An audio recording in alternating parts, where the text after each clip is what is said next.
আপনি জানেন কিনা জানি না, এবার ঈদে শাকিব খানের দুইটা মুভি মুক্তি পেয়েছিল, বরবাদ আর অন্তরাত্মা। বরবাদ মুভিটি আমি ইতিমধ্যেই এক্সপ্লেন করেছি, যেটা আপনাদের ভালোবাসায় 1 মিলিয়ন ভিউজ অতিক্রম করেছে। তার জন্য আমার পক্ষ থেকে আপনাদের জন্য রইল এক বুক ভালোবাসা। আজ আপনাদের জন্য নিয়ে এসেছি অন্তরাত্মার গল্প। এই মুভিটা মুক্তি পাওয়ার কথা ছিল 4 বছর আগে, কিন্তু অজানা কোনো কারণে মুভিটা মুক্তি পায় নাই। তাই এবার ঈদে বরবাদের পাশাপাশি এই মুভিটিও মুক্তি দেয়া হয়, কিন্তু পর্যাপ্ত প্রমোশন না করায় অনেকেই মুভিটা সম্পর্কে জানেই না এবং শুধুমাত্র ঈদের দিনই মুভিটা হলে চলেছিল, এরপর আর কোথাও চালানো হয় নাই। গত কয়েক বছর আমরা শাকিব খানকে বেশ অ্যাট্রাকটিভ সব লুকে দেখতে পাচ্ছি, কিন্তু অন্তরাত্মা মুভিতে শাকিবকে একদম ফর্মাল লুকে দেখা যায়, যেটা আমার কাছে ভালোই লেগেছে। তো আর কথা না বাড়িয়ে চলুন গল্পটা শুরু করা যাক। মুভিতে শাকিব খানের নাম থাকে প্রথম, একটা সুন্দর আনকমন নাম। গল্পটা একটা গ্রামকে কেন্দ্র করে। জমিদারি প্রথা না থাকলেও প্রথমের ফ্যামিলিটা ছিল একদম রাজকীয় ফ্যামিলি। স্বাভাবিকভাবেই এমন পরিবারের পিছনে শত্রুরা দিনরাত পিছু লেগে থাকবে, এটাই স্বাভাবিক। প্রথমের বয়স তখন কম। একদিন রাতে দুর্বৃত্তরা প্রথমের পুরো পরিবারকে মেরে ফেলে। ভাগ্যক্রমে বেঁচে থাকে প্রথম। এরপর প্রথম বড় হয়ে সবকিছুর দায়িত্ব বুঝে নেয়। পরিবারের মৃত্যুর পর থেকেই তার মনের মধ্যে সবসময় একটা রাগ কাজ করে।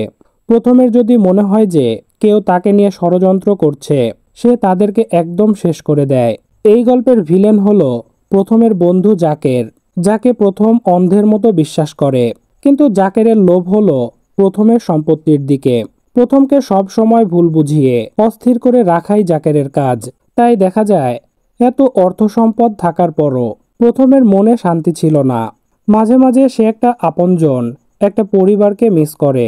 এরপর হঠাৎ একদিন প্রথমের চোখে পড়ে তার গ্রামেরই একটা মেয়ে রূপকথার উপর।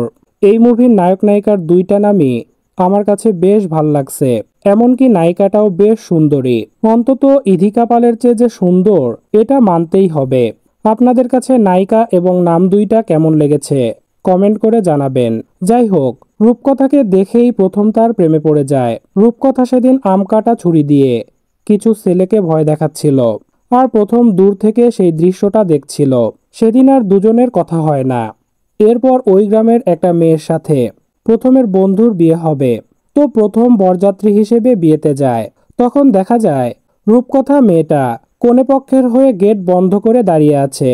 সেখানে গেট খুলে দেওয়ার জন্য দরদাম চলতে থাকে। এ সময় প্রথম লাখ টাকার একটা বান্ডিল দিয়ে দেয়, যে ব্যাপারটায় রূপকথা খুশি হয়ে যায়। এরপর থেকে দুজনের কথা বলা, একসাথে ঘোরাঘুরি করা শুরু হয়। এরপর একদিন প্রথম রূপকথাকে দারুণভাবে প্রপোজ করে। সে রূপকথাকে বলে যে, আমি একটা আগোছালো মানুষ, আপনি আমার দায়িত্ব নেবেন। এর মধ্যে রূপকথাও তার প্রেমে পড়ে গিয়েছিল। সে চাচ্ছিল প্রথম যেন তাকে প্রপোজ করে। রূপকথা রাজি হয়ে যায়। দুজনের প্রেম জমে ওঠে।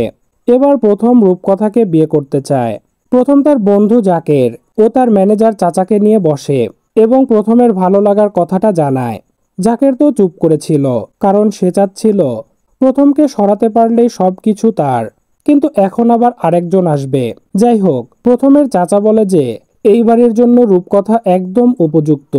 কিন্তু ওদিকে দেখা যায় রূপকথার মা এই বিয়েতে রাজি না।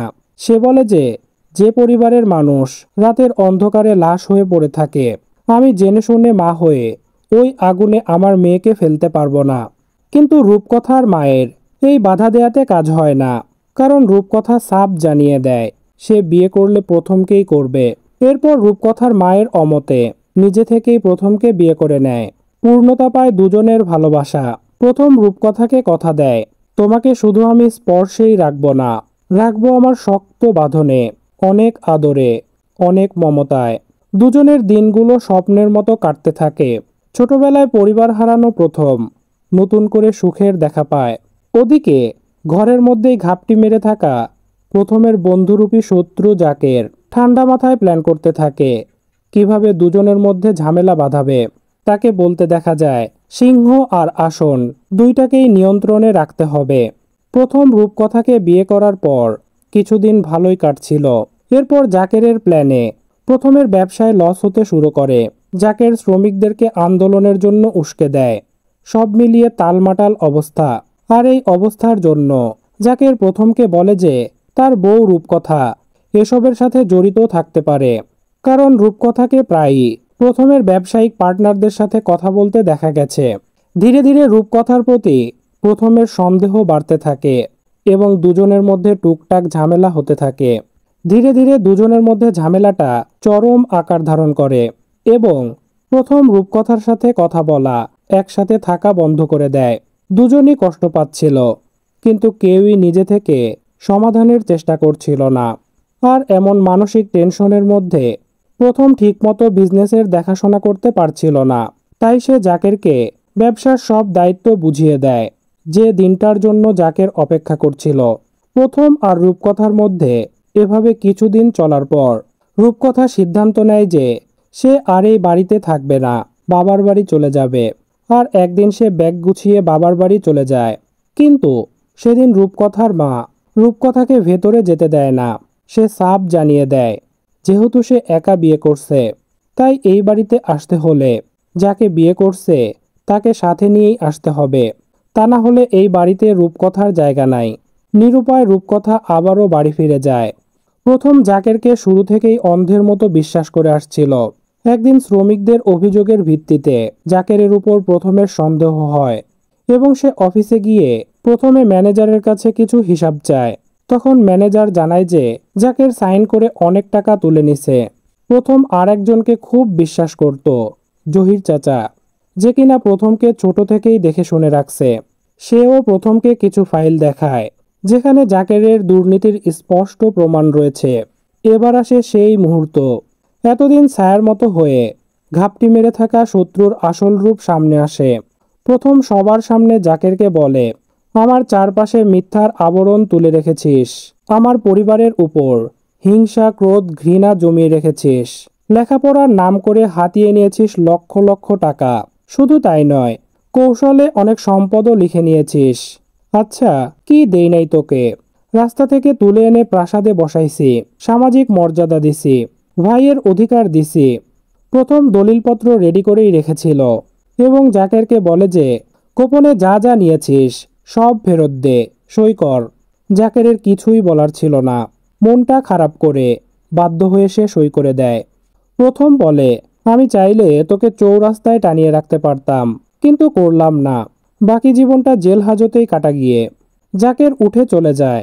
এরপর আবার কি ভেবে দাঁড়িয়ে যায় আর বলে যে তুই আমাকে জেলে পাঠাবি, এটা ভাবতেই আমার ভয় করছে। ভয়ে আমার গলা শুকিয়ে যাচ্ছে, আমার মাথা ঘোরাচ্ছে। এই যে দেখ, আমার হাত থরথর করে কাঁপছে। এবং হেসে বলে, এটা কোনো সমস্যা না, কিন্তু সমস্যা একটাই, আমি বন্ধু, দুই মুখা বিষধর সাপ। আর সাপ কি করে জানিস তো? ছোবল দেয়। রূপকথাকে আমি একটা ছোবল মেরে দিয়েছি। দেখা যায় একটু আগে রূপকথা যে গাড়ি নিয়ে বেরিয়েছে, জাকের সেই গাড়ির ব্রেক খুলে দিয়েছে আর বলে যে যদি বউ না থাকে তাহলে খুব ভালো হবে। এবার যা, পারলে গিয়ে রূপকথাকে বাঁচা। প্রথম আর নিজেকে কন্ট্রোল করতে পারে না, জাকেরের কলার চেপে ধরে আর তাকে পুলিশের হাতে তুলে দিয়ে বেরিয়ে যায়। পুরো মুভিতে জাকের একটা মজার ডায়লগ দেয়, আরে এইটা কোনো সমস্যা না, সমস্যা হলো পারলে বউকে গিয়ে বাঁচা। প্রথম একটা স্কুটি নিয়ে তাড়াতাড়ি রওনা দেয়। দেখা যায় রূপকথা যে গাড়ি দিয়ে যাচ্ছিল সেই গাড়িটা ব্রেক ফেল করে এলোমেলো চলা শুরু করছে।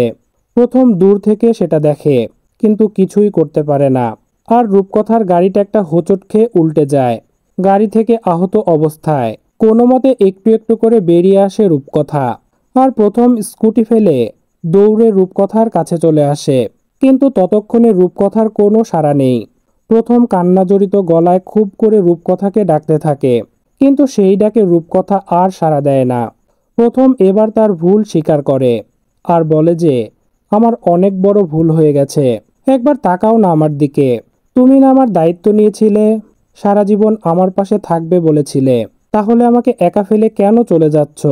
এত বড় শাস্তি আমাকে দিও না রূপকথা, তোমায় ছাড়া আমি বাঁচব না রূপকথা। হঠাৎ প্রথমের কাঁধে একটা হাতের ছোঁয়া, প্রাণ ফিরে পেয়েছে রূপকথা। সাথে সাথে প্রথমের মুখে হাসিও যেন প্রাণ ফিরে পায়। সম্পর্কের মধ্যে সরি বলতে শিখুন। টুকটাক ঝগড়া হলে যে কোনো একজন সরি বলুন, অন্যজন সরিটাকে সম্মান দিন।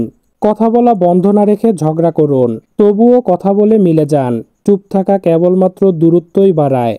ভালো থাকুক পৃথিবীর সকল ভালোবাসা। গল্পটা কেমন ছিল কমেন্ট করে জানাতে ভুলবেন না। আজ বিদায় নিচ্ছি। আল্লাহ হাফেজ।